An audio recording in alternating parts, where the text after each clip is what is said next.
Hi viewers, welcome to our channel. ప్రస్తుతం మనతో పాటు దామ బాలాజీ గారు సీనియర్ జర్నలిస్ట్, వారితో ఒకసారి మాట్లాడదాం. నమస్కారం సార్. నమస్తే. సార్, యోగి ఆదిత్యనాథ్ గారు, ఈయన పేరు చెప్తే మనకు మెయిన్ గా గుర్తొచ్చేది బుల్డోజర్ సార్. సోషల్ మీడియాలో కూడా ఆ విధంగానే పోస్టులు పెడుతూ ఉంటారు. అయితే ఇప్పుడు ఆయనకు సుప్రీంకోర్టు షాక్ ఇచ్చేసింది. బుల్డోజర్లతో కూల్చివేతలు ఏవైతే ఈయన చేస్తున్నారో దాన్ని ఆపేయాలి అని చెప్పేసి ఒక స్టేట్మెంట్ అయితే ఆదేశాలు అయితే ఇచ్చేసింది సార్. మరి ఎటువంటి ఆదేశాలు ఇంకా జారీ చేసింది సుప్రీంకోర్టు? మరి ఇక్కడ తెలంగాణలో కూడా హైదరాబాద్ తో కూల్చివేతలు జరుగుతున్నాయి కదా, అవేమన్నా దీనికి అప్లికేబుల్ అవుతాయా సార్? మామూలుగా నువ్వు అన్నట్టు బాబా, ఈయన పేరే బుల్డోజర్ బాబా. సో యోగి ఆదిత్యనాథ్ అనగానే బుల్డోజర్ బాబా అనే పేరే గుర్తొస్తుంది. అట్లాగే రెండోది ఎన్కౌంటర్స్. ఈ రెండు ఆయన నోటోరియస్. బుల్డోజర్లతో విపరీతంగా ఇల్లు కూలగొట్టడం. అది ఏ స్థాయిలోకి వెళ్ళిందంటే, ఈయన వేరే రాష్ట్రంకి వెళ్తే బుల్డోజర్లు వేసుకొని వచ్చి ఈయనకి స్వాగతం పలుకుతున్నారు ప్రజలు. అంటే బీజేపీ వాళ్ళు బుల్డోజర్లు వేసుకొని వచ్చి బుల్డోజర్ల మీద వాళ్ళు నిలబడి ఈయనకు పూలు చల్లి అలాగా, అంటే ఈయన అంటేనే బుల్డోజర్ బాబా అన్న పేరు వచ్చేసింది. యాక్చువల్గా 15 ఏళ్ల తర్వాత ఉత్తరప్రదేశ్లో బీజేపీ యోగి ఆదిత్యనాథ్ ఆధ్వర్యంలో అధికారాన్ని 2017లో సాధించింది.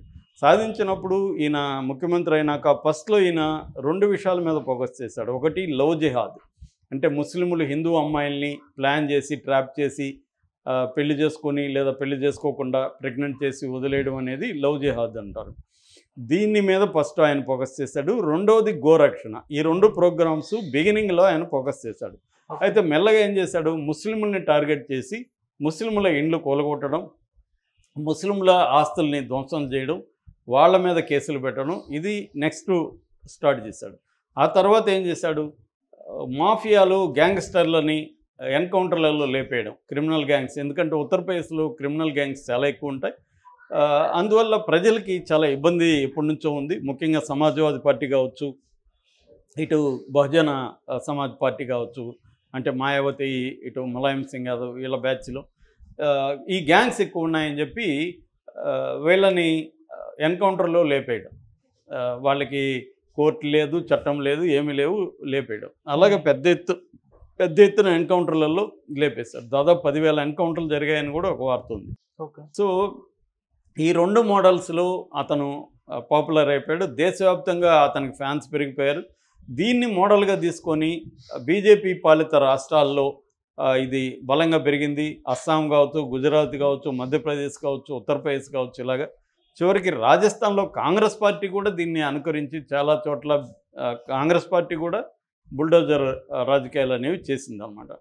ఈవెన్ ఈయన యోగి ఆదిత్యనాథ్ ముందు లేదా ఇలాంటిదంటే ఉంది. ఉత్తరప్రదేశ్లో మాయావతి కూడా మాఫియా బ్యాచ్కి చేసింది. అయితే ఈయన యోగి ఆదిత్యనాథ్ కేవలం మాఫియాల మీద కాకుండా అక్రమ కట్టడాల పేరుతో చేశాడు. రోడ్డు వైడనింగ్ కోసం ఇళ్ళు బుల్డోజర్తో కూలగొట్టాడు. ముస్లింలను టార్గెట్ చేసి కొంతమంది ముస్లింలు ఎవరైనా బీజేపీ నాయకులను విమర్శిస్తే కూడా, ఒక ఆయన నుపూర్ శర్మ అనే ఆయన్ని విమర్శించాడని చెప్పి జావేద్ అనే ఒక ముస్లిం నాయకుడు ఇల్లు కూలగొట్టేశారు. అట్లాగే మోడీని విమర్శించాడని చెప్పి ఇంకొంత మత నాయకుడిని ఆయన ఇండ్లు కూలగొట్టేశారు. అట్లాగే బీజేపీని విమర్శించిన ముస్లిం నాయకులను కూడా వాళ్ళ ఇండ్లు కూడా ఈయన కూలగొట్టేశాడు. అట్లాగే మత కలహాలు జరిగినప్పుడు ఆ పేరుతో మత కలహాల్లో నష్టపోయిన ముస్లింలు ధర్నాలు రాస్తారోకోలు చేస్తే ఆ నాయకుల ఇండ్లు కూడా కూలగొట్టేశారు. ఇక గ్యాంగ్స్టర్ ఇండ్లు కూడా చాలామంది గ్యాంగ్స్టర్లు అజ్ఞాతంలో వెళ్ళిపోతే వాళ్ళ ఇండ్లు కూలగొట్టేశాడు. ఇలాగా ఆయన బుల్డోజర్ ఉపయోగించడం, చివరికి సీఎం అనుకుంటే ఎవరింటికి బుల్డోజర్ వెళ్తుందో తెలియని ఒక భయంలో బతికే పరిస్థితి క్రియేట్ అయిపోయింది. దీనికి వ్యతిరేకంగా చాలా సంఘాలు, లాయర్లు సుప్రీంకోర్టులో పిటిషన్లు వేశాడు. అట్లాగే జమాత్ ఉలమా ఐ హింద్ అనే ఒక సంస్థ కూడా 2022లో వేసింది. జహంగీర్పూర్లో, ఢిల్లీలో అల్లర్లు జరిగిన తర్వాత అక్కడ ఇండ్లు కూలగొట్టేస్తే ముస్లింల ఇండ్లు ఈ సంస్థ కోర్టులో వేసింది. ఈ పిటిషన్లన్నీ పరిశీలించిన తర్వాత కోర్టు ఫస్ట్ ఆపమని చెప్పింది. మేము తీర్పిస్తాము, గైడ్ లైన్స్ ఫామ్ చేయాలి దేశవ్యాప్తంగా. ఇది కేవలం ఈ రాష్ట్రాలు, నేను అన్నట్టు కాంగ్రెస్ పాలిత రాష్ట్రాల్లో ఉంది. ఇక్కడ కూడా మన రేవంత్ రెడ్డి హైడ్రా పేరుతో ఇదే చేశాడు. నోటీసులు ఇవ్వకుండా చాలా ఇండ్లు కూలగొట్టేశారు. చివరికి నాగార్జున ఎన్కన్వెన్షన్ స్టే ఉంది ఆల్రెడీ కోర్టులో. దాన్ని కూడా కూలగొట్టేశారు. 15 నిమిషాల్లో వస్తుంది, తెల్లారితో 4-5 గంటలకి 15 మినిట్స్లో కూల్చేసి వెళ్ళిపోతున్నారు. సో ఇది దీని పట్ల ఇక్కడ కూడా హైకోర్టు ఆగ్రహం వ్యక్తం చేసింది. దీని పట్ల ఇప్పుడు దేశవ్యాప్తంగా ఇలాగ అనేక కారణాలతో ప్రజల ఇండ్లు కూలగొడుతున్నారు. దీన్ని సుప్రీంకోర్టు సీరియస్గా తీసుకునింది. ద్విసభ్య ధర్మాసనం BR Gavai and justice KV Viswanathan ఇద్దరితో కూడిన ధర్మాసనం నిన్న ఒక తీర్పు ఇచ్చింది, కొన్ని గైడ్ లైన్స్ ఫామ్ చేసింది. సో ఈ ఎందుకంటే ఇవి ఆమ్నెస్టీ ఇంటర్నేషనల్ కూడా ఒక నివేదికని సబ్మిట్ చేసింది. ఈ నివేదిక 2022 ఏప్రిల్ నుంచి జూన్ వరకు అస్సాము, ఢిల్లీ, గుజరాత్, మధ్యప్రదేశ్, ఉత్తరప్రదేశ్లలో 128 ఆస్తులు కూలగొట్టారు. దాదాపు 617 మంది అఫెక్ట్ అయ్యారు ఈ 128 ఆస్తుల్లో అనేది ఆ నివేదిక సారాంశం. ఇలాగ ప్రపంచవ్యాప్తంగా కూడా బ్యాడ్ నేమ్ వచ్చే పరిస్థితి కనిపిస్తుంది. అందుకని సుప్రీంకోర్టు సీరియస్గా తీసుకొని కొన్ని గైడ్ లైన్స్ ఫామ్ చేసింది, కొన్ని కామెంట్లు కూడా చేసింది. ఆ కామెంట్లు ఏంటంటే ఎగ్జిక్యూటివ్ అంటే ఇప్పుడు మనకి జ్యుడిషియరీ, ఎగ్జిక్యూటివ్ రెండు ప్రధానంగా ఉంటుంది. అంటే నిర్వాహక శాఖ, శాసనశాఖ, తర్వాత న్యాయశాఖ. ఈ మూడు ప్రధానమైన అంగాలు ఎనీ ప్రజాస్వామ్య దేశంలో. సో అంటే చట్టాలని తయారు చేయడం పార్లమెంటు వాళ్ళు, దాన్ని ఎగ్జిక్యూట్ చేసే బ్యూరోక్రసీ, దాని రాజ్యాంగబద్ధంగా ఉన్నాయా లేవా, అమలులో ఏమన్నా ప్రజా వ్యతిరేకంగా ఉన్నాయా, చట్టాలకు లోబడి అందరూ ఫాలో అవుతున్నారా లేదా అనేది చూసేది న్యాయశాఖ. సో ఇప్పుడు వీళ్ళు ఏం చెప్తున్నారు, ఈ జడ్జెస్ ఏం చెప్పారంటే మీరు ఒక వ్యక్తి నేరం చేశాడా లేదా అనేది మీరే డిసైడ్ చేస్తున్నారు. అతను నేరస్తుడు అంటున్నారు, అతని నేరం చేశాడు లేదో ప్రూవ్ కాకుండా మీరు నమ్ముతున్నారు అతను నేరం చేశాడని. నమ్మి మీరే పనిష్మెంట్ ఇస్తున్నారు. ఇది ఎవరు ఇచ్చారు మీకు? ఈ హక్కు మీకు లేదు. మీరు ఎగ్జిక్యూటివ్ బాడీ. అడ్జుడికేటరీ పవర్ అంటారు. అడ్జుడికేటరీ పవర్ అంటే డెసిషన్ మేకింగ్ పవర్. ఒక వ్యక్తి నేరం చేశాడా లేదనేది నిర్ణయించే అధికారం అడ్జుడికేటరీ పవర్. ఇది కోర్టులకు ఉంటుంది కానీ ఎగ్జిక్యూటివ్ బాడీకి ఉండదు.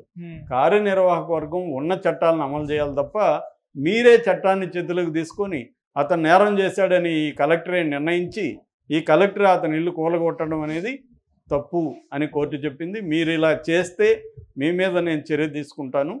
ఒకవేళ ఇల్లు ఎవరన్నా ఇలా కూలగొడితే మీరు సొంత ఖర్చుతో మళ్ళీ ఆ ఇల్లు కట్టించాల్సి ఉంటుంది. సో అని చెప్పి ఒక ఇల్లు కూలగొట్టాలంటే, ఇల్లు కానీ ఎనీ ప్రాపర్టీ కానీ కూలగొట్టాలంటే గైడ్ లైన్స్ ఏంటి అనేది ఫ్రేమ్ చేసింది. ఈ గైడ్ లైన్స్ని అన్ని ప్రభుత్వాలు ఫాలో కావాల్సిందే, కేంద్ర ప్రభుత్వం అయినా రాష్ట్ర ప్రభుత్వం అయినా. ఆ గైడ్ లైన్స్ ఏమంటే ఎవరైనా అక్రమంగా కట్టున్నా లేకపోతే ఇంకోట వండుకుంటే 15 రోజుల ముందు నోటీసులు ఇవ్వాలి. ఆ నోటీసుకు వాళ్ళు స్పందించడానికి వాళ్ళకి అవకాశం ఇవ్వాలి. ఆ నోటీసుల్ని ఆ ప్రాపర్టీకి ఖచ్చితంగా అంటించాలి. తర్వాత 3 నెలల ముందుగా డీటెయిల్ పోర్టల్లో ఆ డీటెయిల్స్ పెట్టాలి. తర్వాత ఫిర్యాదుని వాళ్ళు ఏమన్నా ఫిర్యాదు కానీ చేస్తే మీరు నమోదు చేసుకోవాలి. వాళ్ళకి మాట్లాడే అవకాశం, వాళ్ళు ఫిర్యాదు చేసే అవకాశం ఇవ్వాలి. దాని తర్వాత కోర్టుకి పెట్టాలి, సబ్మిట్ చేయాలి. దాని తర్వాత డిస్ట్రిక్ట్ కలెక్టర్కి కానీ మేజిస్ట్రేట్కి కానీ ఇవ్వాలి. ఇన్స్పెక్షన్ రిపోర్టు, మీరు వెళ్ళిన ఇన్స్పెక్షన్ రిపోర్టు సబ్మిట్ చేయాలి. దాని తర్వాత డిమాలిష్ చేయాల్సి వచ్చినప్పుడు వీడియో రికార్డ్ చేయాలి. అట్లాగే డిమాలిషన్ రిపోర్టు కూడా సబ్మిట్ చేయాలి. సో ఇది ఎప్పుడు అక్రమ కట్టడం అయితే, అంతేగాని ఒక వ్యక్తి నేరం చేస్తే మీరు అతను ముద్దాయి మాత్రమే. ఆ ముద్దాయి ఇల్లు కూలగొట్టే అధికారం, ఆస్తి కూలగొట్టే అధికారం మీకు లేదు. ఎవరైనా అక్రమంగా ఇల్లు కట్టుకొని ఉన్నా, ఇంకొకటి కట్టుకొని ఉన్నా ఇది ప్రొసీజర్. అక్రమం కట్టడానికి మాత్రమే. అట్లాగే రోడ్డు వైండింగ్లో కూడా వాళ్ళ ఆమోదం తీసుకోకుండా మీరు చేయడానికి లేదు. సో ఇది అంతేగాని నేరం చేశారనో, అతను ముస్లిం అనో, అతను క్రిస్టియన్ అనో అతను ఇల్లు కూలగొట్టడానికి లేదు. ఒక ఇల్లు కట్టుకోవడం అంటే భారతదేశంలో వాళ్ళు ఎంతో కష్టపడి ఒక డ్రీమ్ లాగా దాని మీద స్పెండ్ చేసి ఇల్లు కట్టుకుంటారు. అవి తరతరాలుగా ఉండాలనుకుంటారు. దాన్ని మీరు అతను ఏదో నేరం చేశాడని చెప్పి ఆ నేరం ప్రూవ్ కాకముందే, ప్రూవ్ అయినా కూడా శిక్ష వేయాల్సింది ఎవరు? కోర్టు అతని ప్రాపర్టీని ధ్వంసం చేయమని కోర్టు చెప్పదు ఎప్పుడు కూడా. అతను నేరం చేస్తుంటే ఆ చట్ట ప్రకారం, ఏ చట్ట ప్రకారం నేరం చేశాడో ఆ చట్ట ప్రకారం శిక్ష కోర్టు వేస్తుంది. మీరు వేయడానికి ఎవరు అనేది ఇది ఇంపార్టెంట్ ప్రశ్న. యోగిని హీరోలుగా చూసే అనేక మంది ఉన్నారు ఇక్కడ. ఈ భారత రాజ్యాంగాన్ని ఫాలో కావాలి, ఫాలో అవ్వకుండా నా ఇష్టం వచ్చినట్టు నేను చేస్తాను హీరోయిజం అంటే కుదరదు అనేది చెప్పింది. ఇప్పుడు యోగి దీన్ని చూస్తాడని, దీన్ని ఫాలో అవుతాడు లేదో చూడాలి. ఫాలో కాకపోతే సుప్రీంకోర్టు సీరియస్గా అవుతుంది. ఇంకోటి కూడా జడ్జెస్ చెప్పారు, అదేంటంటే వాళ్ళ అభిప్రాయం కాదు జడ్జెస్ చెప్పింది, రాజ్యాంగాన్ని వాళ్ళు వ్యాఖ్యానించారు.